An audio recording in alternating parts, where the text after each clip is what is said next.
नमस्कार सर्वांना, श्री स्वामी समर्थ. तर कसे आहात सर्व? आय होप सर्व स्वस्त असणार, मस्त असणार आणि आपला स्टडी करत असणार. चला तर मग आजच्या या सुंदर दिवसाच्या सुंदर प्रवासाला सुरुवात करूया.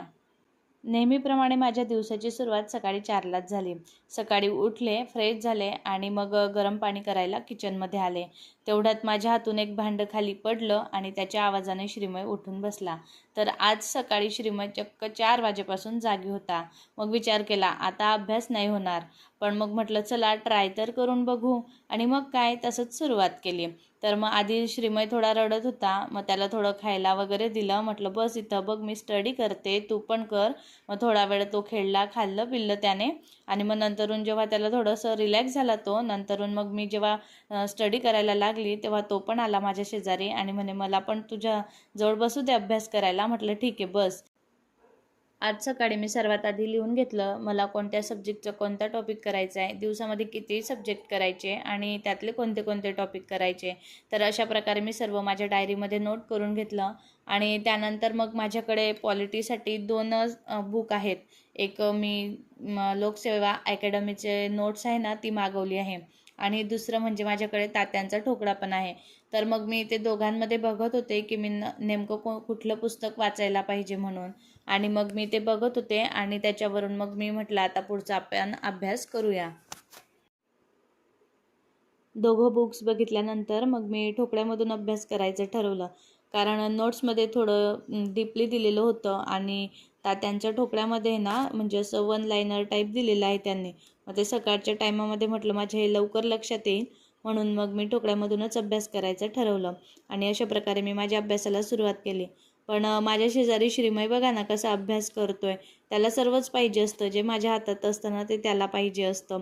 मला पेन दे, मला पेन्सिल दे, मम्मा तू काय करते, मी याच्यावर लिहू, मी हे करू ते करू चालूच असतं. पण म्हटलं चला जाऊ द्या, तो खेळतोय तेच खूप मोठी गोष्ट आहे आपल्यासाठी.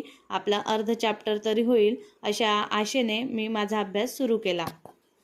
सकाळचा स्टडी झाल्यानंतर मग मी एक्झरसाइज केली आणि एक्झरसाइज नंतर मग म्हटलं चला आता थोडं फ्रेश हवेमध्ये बसूया. तर गॅलरीमध्ये जाऊन बघते तर आज चक्क गुलाबाला 3-3 फुलं आलेली होती.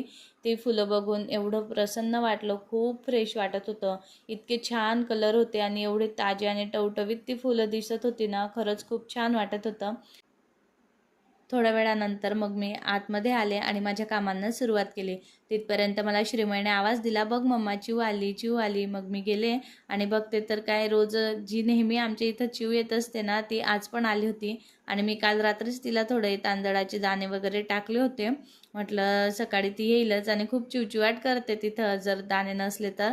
मग मी आधीच टाकून ठेवत असते. तर सकाळी ती आली होती आणि छानपैकी ते तांदूळ आहे ना ते खात होती. श्रीमयला खूप आनंद होतो त्या चिमण्यांना बघून. त्याच्यामुळे खूप असं छान वाटतं की सकाळ सकाळी ते येतात, चिवचिव करतात आणि एकदम प्रसन्न वाटतं घरामध्ये.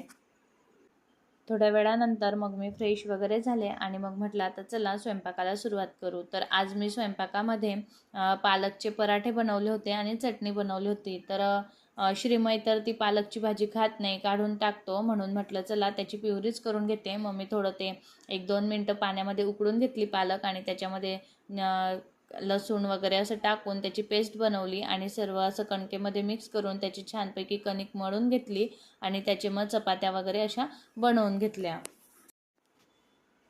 स्वयंपाक केल्यानंतर मग जेवण वगैरे आटोपलं आणि नंतर घरातली जी काही कामं होती ती सर्व आवरून घेतली आणि दुपारी जेव्हा श्रीमय झोपला तेव्हा परत मग मी माझ्या अभ्यासाला सुरुवात केली. अभ्यासाला सुरुवात करण्याआधी मी माझ्या टेबलवरती छोट्या बॉटलमध्ये सकाळी जे मी चिया सीड्सचं पाणी घ्यायचं विसरली होती ते घेतलं आणि मग मी माझ्या स्टडी टेबलकडे वळाले. दुपारच्या स्टडी स्लॉटमध्ये मी परत पॉलिटीचाच अभ्यास केला कारण सकाळी खरंच खूप गोंधळ झाला होता आणि माझ्या लक्षात एवढं आलं नव्हतं काही गोष्टी. म्हणून म्हटलं चला आपण परत पॉलिटीचाच अभ्यास करू. मग मी पॉलिटीचं परत ते फर्स्ट चॅप्टर पूर्ण रीड केलं आणि त्यानंतर मग मी माझं हिस्ट्रीचे पण काही 2-3 चॅप्टर झालेले आहेत. म्हणून म्हटलं चला आपण एक वेळेस त्यांची रिव्हिजन करून घेऊ. अशा प्रकारे मग मी दुपारचा माझा स्टडी स्लॉट कंप्लीट केला. मला तुम्हाला खूप दिवसांपासून एक गोष्ट सांगायची आहे. माझ्या चॅनलवर ना एक सबस्क्रायबर ताई आहेत. त्या मला खूप हेल्प करत असतात. म्हणजे माझ्या प्रत्येक व्हिडिओवर त्यांची कमेंट असते आणि मला मार्गदर्शन पण खूप छान करत असतात. म्हणजे मी जर काही व्हिडिओ टाकला ना, तर त्यांना काही वाटलं की मी असे चेंजेस करायला पाहिजे, तर त्या लगेच मला कमेंट करतात. आणि त्यांच्या एका कमेंटमुळे मला खरंच खूप फायदा होतो, कारण मी विचार करते काही गोष्टींचा. तर बघा ना, मागे मी फक्त मराठी, गणित असेच सब्जेक्ट करत होते, पण त्यांनी मला सांगितलं की मी आधी GS केलं पाहिजे. जेव्हा मी GS कंप्लीट करेल तेव्हा त्याच्या रिव्हिजनसोबत मग मी बाकीचे सब्जेक्ट घेतले पाहिजे. तर मी 2 दिवसांपासून म्हणजे त्या गोष्टीचा विचार करते आणि खरंच मी असं केलं पाहिजे. कोणत्या गोष्टी रन होतील माझ्याकडनं वगैरे. आणि मला खरंच जाणवलं की नाही, मी आधी GS केलं पाहिजे आणि त्याच्या रिव्हिजनसोबत मग मी बाकी गोष्टी केल्या पाहिजे. खरंच थँक्यू ताई, तुमच्या एका कमेंटमुळे मला खूप हेल्प होत आहे. कारण मला मार्गदर्शन करणारं असं कोणीच नाही. मला जे पण काही हेल्प हवी असते ती मी डायरेक्ट इंटरनेटवरूनच घेत असते. असेच माझ्यासोबत राहा, मला सूचना आणि मार्गदर्शन करत राहा. तुमच्या एका कमेंटमुळे मला खरंच खूप काही शिकायला मिळत असतं. चला तर मग मैत्रिणींनो, आजचा ब्लॉग इथंच संपवते. तुम्ही सर्व ज्या पद्धतीने अभ्यासाच्या या प्रवासात मला साथ देत आहात, मला कमेंट करून प्रोत्साहन देत आहात, त्यासाठी तुम्हा सर्वांचं खरंच खूप खूप धन्यवाद. असेच माझ्यासोबत राहा. आपण सगळे मिळून एकमेकांना सपोर्ट करूया, मोटिवेट करूया आणि आपलं स्वप्न एकत्र पूर्ण करूया. व्हिडिओ आवडला असेल तर चॅनलला लाईक, सबस्क्राईब आणि शेअर करायला विसरू नका. पुन्हा भेटूया नव्या ब्लॉगमध्ये. तोपर्यंत काळजी घ्या, स्वप्न बघत राहा आणि ते स्वप्न पूर्ण करण्यासाठी मेहनत करत राहा. धन्यवाद.